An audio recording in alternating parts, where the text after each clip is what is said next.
Eu sabia que o São Paulo ia perder o jogo. Eu assisti de trouxa e agora a gente tá muito perto da zona que ninguém gosta. E aí, torcedores e torcedoras, tudo bem com vocês? O São Paulo perde mais um jogo. Que novidade! Dessa vez para o Palmeiras por 3-1 na Arena Barueri e começa a acender a luz de alerta no São Paulo. Hoje o tricolor corre sério risco de lutar contra o rebaixamento, porque parece uma crise sem fim no tricolor. E pior que, pelo que o São Paulo começou jogando, a gente pensou, poxa, vai ser um jogo difícil, mas talvez a gente consiga uma vitória, um bom resultado contra o nosso rival. Porque o São Paulo começou muito bem no jogo, com mais posse de bola, trocando passes, fazendo boas triangulações, jogadas de velocidade, apostando muito pelos lados do campo, com o Luca pela esquerda, que mais uma vez jogando muito bem, na direita com o Mike e o Tapia, o meio de campo na parte ofensiva funcionando muito bem, o São Paulo conseguindo pressionar a saída de bola do Palmeiras, tanto que criou boas chances, aproveitando falhas, digamos assim, do Carlos Miguel, goleiro do Palmeiras. Na primeira, numa cabeçada do Luciano, ele estava um pouco adiantado, mal posicionado e infelizmente a cabeçada do Luciano foi para fora. E depois em um chute, se eu não lembro quem do São Paulo chutou, mas quase que o Carlos Miguel entrou com bola e tudo no gol do Palmeiras. Só que apesar desse volume de jogo, de pressionar, criar chances, o São Paulo estava sentindo a falta de um meia de criação, um meia armador, porque o Luciano estava fazendo a função. A gente está cansado de saber, careca de saber que ele não rende nessa função, e o Marcos Antônio tinha que se desdobrar entre a função de volante e de meia armador. Só que apesar de o São Paulo estar melhor no jogo pressionando, quem, digamos assim, fez valer a frase pressionar a saída de bola para fazer um gol foi o Palmeiras. Com 7 minutos ele cerca o Bobadilha, que sai jogando errado, toca errado, a bola sobra para o Maurício e manda no cantinho sem chance para o Rafael, abrindo o placar do clássico para o Palmeiras. Só que mesmo tendo tomado o gol, o São Paulo não se abateu no jogo. Foi uma coisa que também chamou muito a atenção da gente, torcedor do São Paulo, de quem estava assistindo o jogo, porque o São Paulo não mudou seu jeito de jogar, continuou indo para o ataque e com 12 minutos empata o jogo depois de um escanteio batido. A bola foi para o Arboleda, que de cabeça mandou para o Bobadilha girar igual um centroavante, ele sendo volante, mandando no meio das pernas do Carlos Miguel, empatando o clássico para o São Paulo, para o tricolor. E cara, eu volto a falar isso, foi muito interessante ver essa postura do time do São Paulo, um time que mesmo tendo tomado um gol, não se abateu, não diminuiu no jogo, pelo menos até aquele momento, né? E depois que empatou o jogo, o São Paulo seguiu, melhor dizendo, tendo o controle do jogo, porque o Palmeiras sentiu o empate. E por isso o São Paulo conseguia levar perigo na pressão na saída de bola do Alviverde, na troca de passes pelo meio de campo, e teve outras grandes chances, mas infelizmente todas elas caíram no pé do Tapia, que mais uma vez apanhou da bola. Na primeira ele recebe cara a cara com o Carlos Miguel, ele chuta para fora a la Caleri. É como o Barolo diz, né? O Tapia é o Caleri sem injeção eletrônica. Cara, ele é muito ruim, ele é muito grosso, sabe? A bola queima no pé dele, bate nele e vai para fora, não importa o jeito que ele tá. Você vê, ó, no segundo lance, ele ainda quis inventar. Em vez de ele fazer o simples, que já é muito difícil para ele, não. O infeliz quer tentar fazer um gol de letra, no Carlos Miguel, que é um baita goleiro. Aí o Tapia tá pedindo pra ser criticado, sinceramente. E depois na terceira, tipo, pra coroar a sequência de gol perdido do Tapia, esse não foi nem um gol que ele perdeu diretamente, ele atrapalhou. Porque a bola ia chegar pro Luciano de frente pro gol chutar, que teria uma chance maior de fazer o gol. Não. O Zé do Tapia vai tentar pegar a bola e tira do pé do Luciano. Era só dar um corta-luz infeliz. Mas não, se atrapalhou o São Paulo.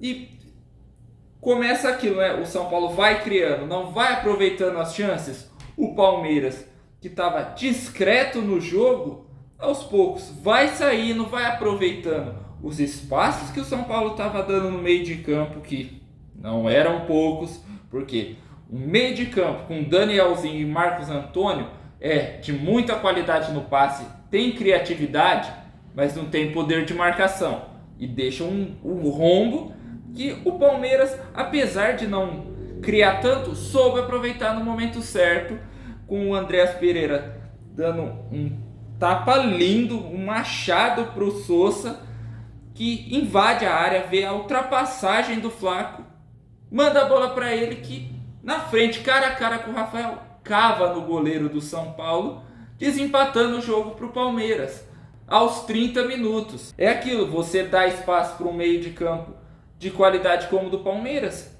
isso acontece, é o famoso quem não faz toma. E depois até o time do São Paulo ficou na bronca, ficou reclamando de uma possível falta no Mike no começo da jogada desse gol do Palmeiras. Sinceramente, eu teria marcado falta, porque o jogador do Palmeiras vai só no corpo do Mike. Mas você acha mesmo que o Candanzans, palmeirense roxo, palmeirense verde escuro, ia dar uma falta a favor do São Paulo, ainda mais tendo saído um gol do Palmeiras? Você acha mesmo que ele ia tirar um gol do Palmeiras, o time dele? Vai nessa. Acredita nessa, tonto. E depois o jogo ficou morno, com o São Paulo ficando mais com a bola, mas sem levar perigo, e o Palmeiras fechado, não se expondo nesse final de primeiro tempo. E no segundo tempo, o São Paulo voltou muito desligado, perdido em campo, errando tudo, errando passe, errando posicionamento, um buraco na marcação, ainda pior do que foi no primeiro tempo. Todo aquele bom futebol, aquela postura ofensiva do São Paulo durou 45 minutos. A melhor atuação do São Paulo em 2026 foi 45 minutos, para você ver o quanto tá difícil a situação do São Paulo, de nós torcedores, porque quando a gente pensa que o time vai, não vai. Parece um refrigerante de 3 litros, chegou na metade, acabou o gás.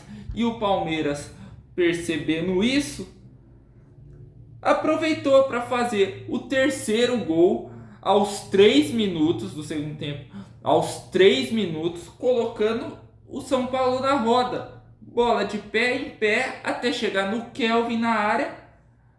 É livre, porque o Alan Franco é uma mosca morta na marcação, deixou o cara sozinho e ele fez o gol. Com 3 minutos do segundo tempo, o Palmeiras já tinha resolvido o jogo, já tinha garantido a sua vitória. E aí começa o show de horror do São Paulo, porque ali acabou. O São Paulo foi ladeira abaixo, errando tudo no jogo. Cruzamento tudo errado, parecia muito mais inversão de jogada, porque ia por outro lado, quando não era tudo torto, ou parava na zaga do Palmeiras. Não criou mais nenhuma chance para dar trabalho para o Carlos Miguel. Criação de jogada não existia. O Crespo demorou muito para mexer no time, infelizmente, mais uma vez, e mexeu errado.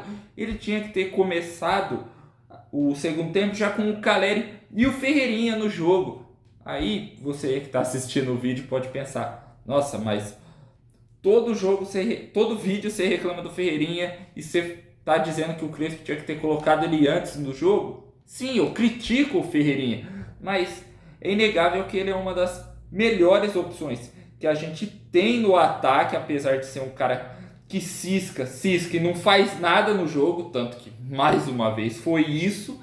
E na melhor chance, no melhor chute dele, eu tenho certeza para você que ele foi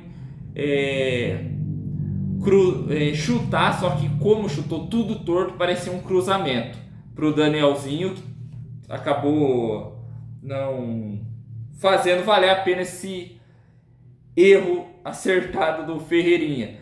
E outra substituição que o Crespo poderia fazer para mudar o jeito do São Paulo jogar era na marcação. Colocar um cara de mais marcação no meio de campo. O Pablo Maia, que também é a única opção que a gente tem de um volante de mais marcação. Só que todas as substituições que o Crespo fez no jogo de hoje foram as famosas 6 por meia dúzia. Não fez nada de diferente para mudar o jeito do São Paulo jogar, de dar trabalho para o Palmeiras. Apesar de que no final o São Paulo até começou a levar algum perigo para o Palmeiras, para o Carlos Miguel, mas nada que fizesse a gente pensar, puta, vai ter uma reação, vamos empatar o jogo, buscar o empate. Não. E com isso o São Paulo perde mais um jogo, um clássico, que o São Paulo começou jogando muito bem. A gente teve a impressão de que o São Paulo poderia vencer o Palmeiras até com certa tranquilidade pelo que jogou no primeiro tempo. Controlou o jogo, criou chances, mas não soube aproveitar o volume de jogo que teve, as chances que criou, e depois que tomou o gol de desempate, o time sentiu muito.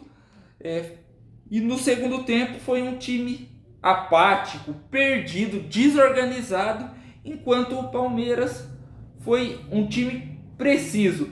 Parecia que o Palmeiras, a estratégia do Palmeiras no jogo foi: vamos dando corda para o São Paulo aos poucos e na hora certa a gente puxa e enforca eles, porque foi exatamente o que aconteceu. O Palmeiras pouco criou, mas foi efetivo nas chances que teve e colocou o São Paulo na roda. E o São Paulo precisa acordar para a vida, porque está se complicando no Paulistão. Está a uma posição da zona de rebaixamento.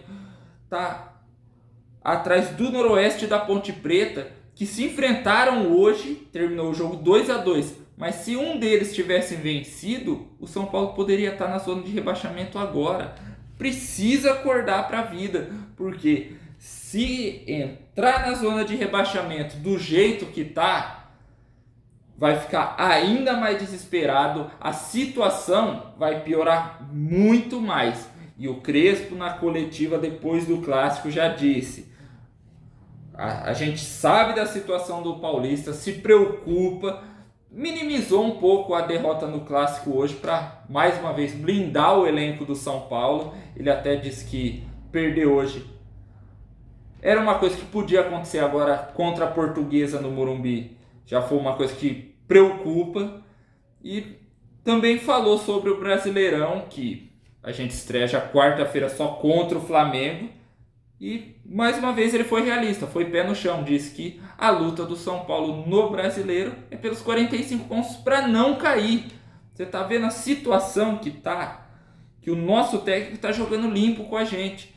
Só que, cara, precisa ter alguma coisa diferente para o São Paulo reagir, porque senão a gente corre risco de ano que vem jogar a A2 do Paulista e a Série B do Brasileiro.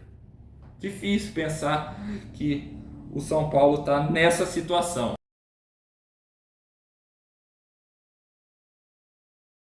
Agora, bora falar sobre cada um dos jogadores que hoje, cara, todos decepcionaram muito. O Rafael, cara, no primeiro e no segundo gol do Palmeiras, para mim ele não teve culpa. A zaga acabou deixando ele muito exposto. No segundo, principalmente, ele ficou cara a cara com o Flaco. No terceiro, eu já acho que ele ficou perdido no lance. Ele poderia ter tentado abafar a jogada indo em cima do Kelvin. Hoje foi um jogo muito ruim do Rafael, por incrível que pareça. Volto a falar isso, porque por mais que o Palmeiras tenha vencido o jogo, o Palmeiras pouco criou. Então acaba que no momento decisivo o Rafael acabou decepcionando a gente hoje.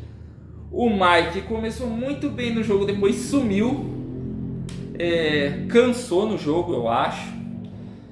Arboleda e Alan Franco, dá pra falar dos dois juntos, porque foram ridículos, muito devagar, perdido. Se o ataque do Palmeiras, o time do Palmeiras no geral, tivesse forçado mais, tinha goleado, tinha colocado ainda mais esses dois na roda, no bolso, porque, cara, foi incrível. E pensar que os caras jogam muita bola e são a nossa zaga titular. Isso que preocupa mais ainda, porque a nossa zaga titular tá assim e os reservas são 2 vezes piores. A situação tá feia. O Enzo Dias, eu acho que é o primeiro jogo do Enzo em 2026. Não empolgou, mas também não preocupou. O Bobadilha fez o gol e a gente pensou, vixe, agora vai deitar e rolar no jogo, vai ser um dos destaques.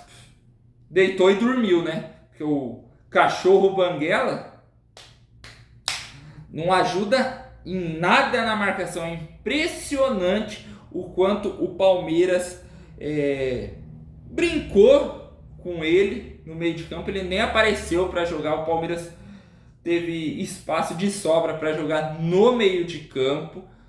E, cara, esse gol do Bobadilha enganou muito a gente. O Danielzinho hoje foi muito apagado, só apareceu nas jogadas de bola parada, mas ainda assim muito fraco em comparação aos últimos jogos. Marcos Antônio começou bem, depois sumiu também. O Luciano, como armador, eu não vou falar mais, sinceramente. Dizer o que todo mundo já sabe, que ele não rende, que é loucura, que os técnicos do São Paulo viajam colocando ele nessa posição, já cansou, por mais que eu tenha falado de novo. O Luca foi um dos que mais tentou no jogo, jogadas de velocidade, tentando desequilibrar para o São Paulo. Pena que o moleque estava jogando sozinho. O Tapia, mais uma vez, apanhou da bola. Puta que pariu. O que ele é de esforçado, ele tem de caneludo. Porque, cara, ele é perna de pau. É aguerrido, tem vontade, mas sofre com a bola no pé. As chances caíram no pé dele e ele acabou perdendo todas elas. Pode parecer loucura e fica muito no campo do e se, mas se ele tivesse feito tivesse acertado 2 chutes dele, feito o gol, talvez o São Paulo teria conseguido essa vitória nesse clássico e hoje estaria mais tranquilo e eu comemorando, zoando o Palmeiras, mas não, tô puto. E por isso o Tapia é o ruim de serviço do clássico Choque Rei. Os que entraram também fizeram muito pouco. O Ferreirinha, o mesmo de sempre, né? Cisca, nada. Quando toca tudo errado, chuta tudo torto, tanto que tem aquele lance que eu falei que eu tenho certeza que ele chutou, só que chutou tudo torto, parecia um cruzamento, e de resto não fez mais nada. O Caleri, a bola não chegou nele, tomou uma chegada do zagueiro, acho que do Gustavo Gomes ainda. O Wendel entrou só para conhecer a Arena Barueri, eu acho, porque, né? Não faz sentido ele ter entrado naquele momento. Agora, falar do Crespo, que erra nas substituições e demora para fazer elas, porque você tá vendo a dificuldade que seu time tá tendo em criar, de levar perigo para o adversário e o buraco que tá tendo na marcação, você vai reforçar esses 2 setores. Mas não, ele só fez substituições, como fala, para controlar o desgaste físico dos jogadores do São Paulo. Para que pôr o Wendel? Por que não colocou o Pablo Maia, que não tá bem, mas é a nossa única opção de volante de marcação, não tem o que fazer. Tanto que na coletiva ele até pede reforços, mas, cara, não vai vir nenhum salvador da pátria. Então ele infelizmente vai ter que fazer o que pode com os jogadores que ele tem à disposição, os que querem jogar no São Paulo, diferente do Alisson, que saiu do São Paulo, foi pro Corinthians, lá Caio Paulista, Judas, depois de tudo que o São Paulo fez por ele, só por não estar jogando, abandonou o time, e a gente sabe o que pode acontecer no final dessa história. Lembrem o Caio Paulista. E os jogadores que querem jogar, diferente do Lucas, que deu agora de escolher o jogo que vai jogar. Porque, cara, sinceramente, o Lucas não ter sido relacionado para o jogo de hoje foi ridículo. Porque corre risco dele sofrer uma lesão, de ficar fora do São Paulo por mais tempo. Cara, se for assim, não joga. Sai do São Paulo, porque você é o principal jogador do time, é o mais habilidoso. E eu volto a falar, é o que a gente espera de você, é o jogador que desequilibre. Nesse momento difícil do São Paulo, dê a cara a tapa e ajude o time a sair dessa enhaca, desse momento ruim. Só que o Lucas tá fugindo da raia e ninguém faz nada contra, ninguém cobra ele. Da coletiva não tem muito o que falar, porque eu já disse antes, né? Minimizou a derrota hoje no Clássico, disse que uma derrota que preocupa foi contra a Portuguesa, reconheceu que a situação no Paulista não está bem, falou sobre a estreia do Brasileirão e realista, falou que a luta é contra o rebaixamento e a busca pelos 45 pontos no Brasileiro. O Crespo está sendo realista, ele não está vendendo ilusão para nós torcedores do São Paulo, mas ele precisa de alguma forma fazer esse time ter a virada de chave para tirar essa zica, essa enhaca do São Paulo, que o time consiga sair dessa situação, porque a cada jogo que passa a situação fica pior e mais preocupante. Mas eu confio que o Crespo pode tirar o São Paulo dessa situação. Só que os jogadores também precisam ajudar ele.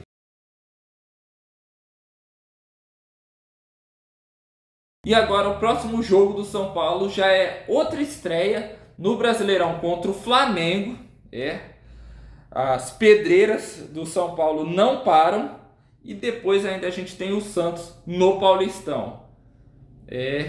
Que Deus nos ajude, porque essa sequência de jogos do São Paulo vai ser dureza. E é isso, pessoal, eu vou terminando por aqui. Se vocês gostaram do vídeo, dá um like, se inscreve no meu canal, ativa o sininho para não perder nenhuma novidade, compartilhe o vídeo. Vocês fazendo isso me ajudam muito no engajamento, então bora me ajudar dando essa moral. Também comentem o que vocês acharam desse clássico, que o São Paulo, volta a falar, começou muito bem, mas depois broxou, desanimou. O que vocês esperam para estreia contra o Flamengo? Torcer para não ser humilhado, goleado. E que vocês acham que pode acontecer um milagre para melhorar essa situação do São Paulo? Vamos bater um papo legal. Também não se esqueçam de me seguir nas minhas redes sociais, vai estar aparecendo aqui na tela e vai ter também o link na descrição do vídeo. E é isso, galera, até o próximo jogo. Valeu, falou. Um abraço aos torcedores e torcedoras do São Paulo e das outras equipes. Tamo junto e que alguém salve o tricolor paulista.